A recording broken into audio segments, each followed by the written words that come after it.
తాకట్లో ఉన్న మీ బంగారాన్ని విడిపించి ఆ రోజు ఆన్లైన్ రేటుకి కొంటాం. Sharma gold company. నమస్కారం, సుమన్ టీవీకి స్వాగతం. ముందుగా సుమన్ టీవీ ప్రేక్షకులకు శ్రీ విశ్వావసునామ ఉగాది శుభాకాంక్షలు.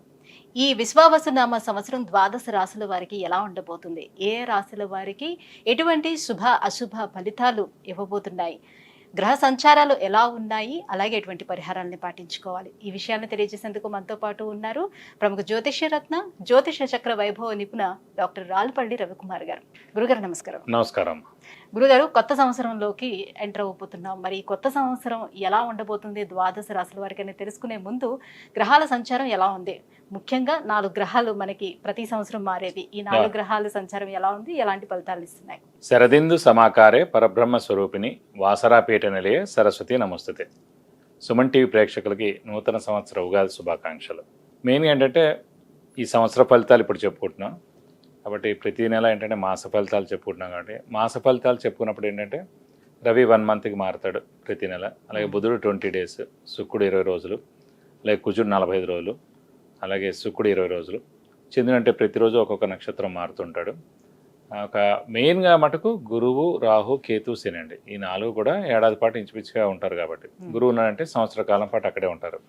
అలాగే రాహు ఉన్నారనుకోండి, కేతు 1.5 ఇయర్ ఒక రాశి నుంచి ఇంకో రాశికి మారడానికి పడుతుంది. అలాగే శని ఉన్నారంటే 2.5 ఇయర్స్ మారుతారన్నమాట. కాబట్టి ముఖ్యంగా ఏంటంటే అందుకే ఈ సంవత్సర ఫలితాలు చెప్పుకున్నప్పుడు ఏంటంటే మెయిన్గా గురువు, రాహు, కేతు, శని యొక్క మార్పులు ఏంటనేవి తెలుసుకోవాలి. ముందుగా శని వచ్చేసి మనకి 30వ తారీఖు మార్చి నెల 2025 నుంచే మనకి కుంభరాశి నుంచి మీన రాశిలోకి ప్రవేశిస్తున్నాడు. అదే రోజు ఉగాది అయింది, అదే రోజు శని కూడా మారుతున్నారు. అలాగే రాహు, కేతువులు వచ్చేసి మనకి 18 మే 2025. రాహు మారంటే కేతు కూడా మారుతాడండి. అందుకే చూడండి ఎప్పుడు కూడా జాతకంలో రాహు ఆపోజిట్ కేతు ఉంటారు. నవాంశలో తీసుకున్నా కూడా రాహు ఆపోజిట్ కేతు ఉంటారు. ఎవరైనా చేతితోటి వేసి ఇచ్చినప్పుడు మర్చిపోయి రాహుకి పక్కనే కేతు వేయడం, లేదంటే రాహుకి 3 గళ్ళు పక్కన కేతు వేయడం వేస్తూ ఉండొచ్చు తెలియక వాళ్ళకి. సో ఎప్పుడు అలా కాదండి, రాహు ఆపోజిటే కేతు ఉంటారు. ఇంకోటి ప్రతి గ్రహం కూడా క్లాక్ వైజ్ తిరుగుతుంది, ఒక్క రాహుకేతువులు మటుకు యాంటీ క్లాక్ వైజ్ తిరుగుతుందన్నమాట.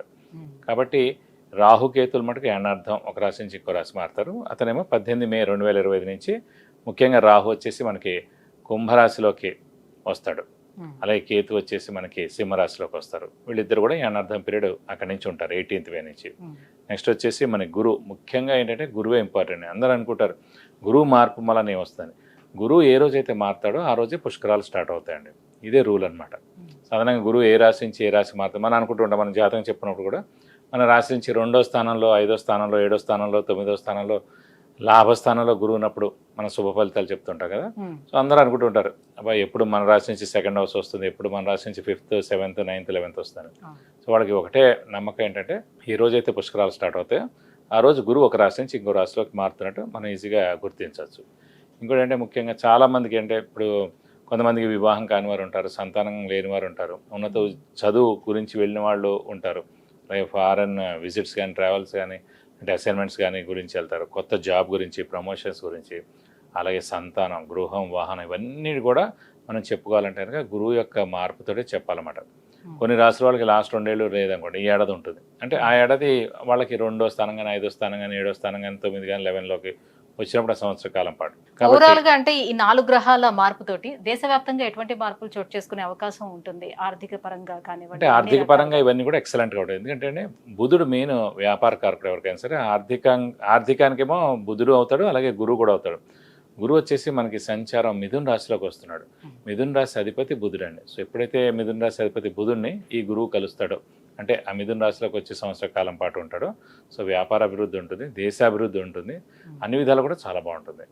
ప్లస్ చాలామంది అంటే ఇంకా వ్యాపారం విపరీతంగా పెరుగుతుంది, ఎక్స్పోర్ట్ కానివ్వండి ఇవన్నీ కూడా విపరీతంగా పెరుగుతాయి అన్నమాట. వాతావరణ పరిస్థితుల్లో ఎటువంటి మార్పులు? వాతావరణం కూడా చాలా బాగుంటుందండి. ఎందుకంటే శని కూడా మనకి గురువు స్థానం అయిన మీన రాశిలోకి వస్తున్నాడు. ఇంకోటి ఏంటంటే ఆధ్యాత్మిక కారకుడు శని, గురువు, కేతు కూడా అండి. అలాంటి ఆధ్యాత్మిక కారకుడైన శని వచ్చేసి మనకి గురువు రాశి అయిన మీన రాశిలోకి ఉంటాడు కాబట్టి సో ఆధ్యాత్మిక వాతావరణం 2.5 years పరిపూర్ణంగా ఉంటుందని చెప్పుకోవచ్చు. శత్రు దేశాల నుంచి వివాదాలు కానీ అలాంటి చోటు చేసుకుని అలాంటివి ఉండవు. అలాంటివి అయితే ఏ ఇబ్బంది ఉండదు, ఖచ్చితంగా ఉండదు. జూన్ తర్వాత నుంచి ఇలాంటి ప్రాబ్లమ్స్ అన్ని కూడా తీరిపోతాయి. కొన్ని రోజులు ఏంటంటే కుజుడు కూడా నీచ స్థానంలో ఉంటాడనమాట కర్కాటక రాశిలో ఈ మే, జూన్ ఆ సమయాల్లో. ఒకసారి జూన్ వెళ్ళిపోయిన తర్వాత నుంచి మటుకు ఎలాంటి ప్రాబ్లమ్స్ ఉండవు దేశానికి మటుకు.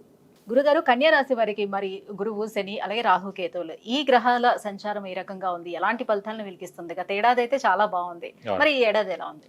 కన్యారాశి అనగానే మనకి ఉత్తర 2, 3, 4 పాదాలు, హస్త 1, 2, 3, 4 పాదాలు, చిత్త 1, 2 పాదాలు, ఈ మొత్తం నక్షత్రాల సమూహంతో మనకి కన్యారాశిలోకి వస్తుంది. ప్రస్తుతం గురువు మటుకు 10వ స్థానంలోకి వస్తాడండి. అది కూడా బాగానే ఉంటుంది, ప్రాబ్లం లేదు. 6వ స్థానంలో రాహు ప్రవేశిస్తాడు, ఏనార్థం ఉంటారు, అది చాలా మంచిది.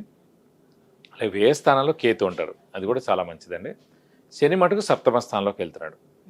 7వ స్థానం అంటే ఇదివరకు కూడా మనం చెప్పుకున్నాం, భార్యాభర్తలు, అలాగే ఇమీడియట్ బాస్, అలాగే వ్యాపారం ఉంటే కనుక పార్ట్నర్. సో భార్యాభర్తల మధ్యన అన్యోన్యత తగ్గచ్చు, చిన్న చిన్న దెబ్బలాట్లు కూడా ఉండొచ్చు. అలాగే బిజినెస్ పార్ట్నర్తో కూడా వైరుధ్యాలు ఉండొచ్చు. అలాగే మనకి ముఖ్యంగా 7వ స్థానం అనేది ఎప్పుడైనా 7వ స్థానం భర్త లేదా భార్య, ఇమీడియట్ బాస్, వ్యాపారం అన్నమాట. కానీ కన్యారాశి అధిపతి బుధుడు అయ్యాడు కాబట్టి, శని బుధుడు మిత్రులు కాబట్టి ఇంత ఉధృతంగా ఉండదండి. సో వేరే రాశులు అయితే కూడా ఖచ్చితంగా బాగా ఉంటుంది. ఈ మిత్రుడు అయ్యాడు కాబట్టి 50% ఉంటాయి కాబట్టి మనం కొంచెం జాగ్రత్తగా మనం ఉంటే కనుక ఇలాంటి ఇబ్బందులు అయితే ఏమి ఉండవండి. అలాగే గురువు మటుకు 10వ స్థానంలో చాలా బాగున్నాడు కాబట్టి నిరుద్యోగులు ఉద్యోగం రావడం, ఉద్యోగస్తులకి promotions, name and fame, boss నుంచి మన్నన, అలాగే మనకి ఫారెన్ టూర్ విజిట్స్, అసైన్మెంట్స్ ఇవన్నీ కూడా ఉండడం. సో విద్యార్థులు కూడా సువర్ణావకాశం అని చెప్పుకోవచ్చు. ఉన్నత విద్య ఖచ్చితంగా వస్తుంది. అలాగే ఫారెన్ వెళ్ళి కూడా చదువుకోవచ్చు వాళ్ళు. సో ఖచ్చితంగా ఉంది. అలాగే వ్యాపారస్తులకి, క్రీడాకారులకి, అలాగే రాజకీయ నాయకులకి, పత్రికా రంగం, యూట్యూబ్ రంగం, మీడియా రంగం, సినిమా రంగం, వీరందరూ కూడా చాలా బాగుంటుందని చెప్పుకోవాలి. ఎందుకంటే గురువు అత్యద్భుతంగా ఉన్నాడు కాబట్టి ముఖ్యంగా. అలాగే రాహుకేతుల బలం కూడా పరిపూర్ణంగా చాలా బాగుంది కాబట్టి ప్రస్తుతం మనకి శుక్రుడు కూడా ఉచ్చలో ఉన్నాడు మే నెల అంతా కూడా. కాబట్టి ఖచ్చితంగా అత్యద్భుతంగా ఉంటుందని చెప్పుకోవాలి ఈ సంవత్సరం అంతా కూడా. అయితే మరి వివాహ ప్రయత్నాలు ఫలించే అవకాశం ఎంతవరకు ఉంటుంది? తప్పకుండా అండి, వివాహ ప్రయత్నాలు తప్పకుండా చేస్తే మంచిది. అవివాహితులు ఎవరైతే ఉన్నారో వాళ్ళందరూ కూడా వివాహానికి అవకాశాలు ఎక్కువగా ఉన్నాయి. ఎందుకంటే గురువు ప్రస్తుతం చాలా బాగున్నాడు అనమాట. 10వ స్థానంలో ఉన్నాడు కాబట్టి గురువు ఖచ్చితంగా వివాహాన్ని తప్పకుండా చేస్తాడని చెప్పుకోవాలి. మరి ఉద్యోగస్తులకి ఎలా ఉంటుంది? ఉద్యోగస్తులు కూడా పట్టిందలా బంగారం అని చెప్పుకోవచ్చు. ఎందుకంటే 10వ స్థానమే ఉద్యోగ స్థానం ఎవరికైనా సరే. అలాంటి స్థానంలో చతుర్థ సప్తమాధిపతి అయిన గురువు 10వ స్థానంలో చాలా బాగున్నాడు కాబట్టి ఖచ్చితంగా నిరుద్యోగులు ఉద్యోగం రావడం, ఉద్యోగస్తులకి ప్రమోషన్స్, నేమ్ అండ్ ఫేమ్ రావడం, అలాగే మంచి ఇంక్రిమెంట్ కానీ, శాలరీ హైక్ కానీ, ప్రమోషన్స్ కానీ ఇవన్నీ కూడా వచ్చేందుకు అవకాశాలు ఎక్కువగా ఉన్నాయి.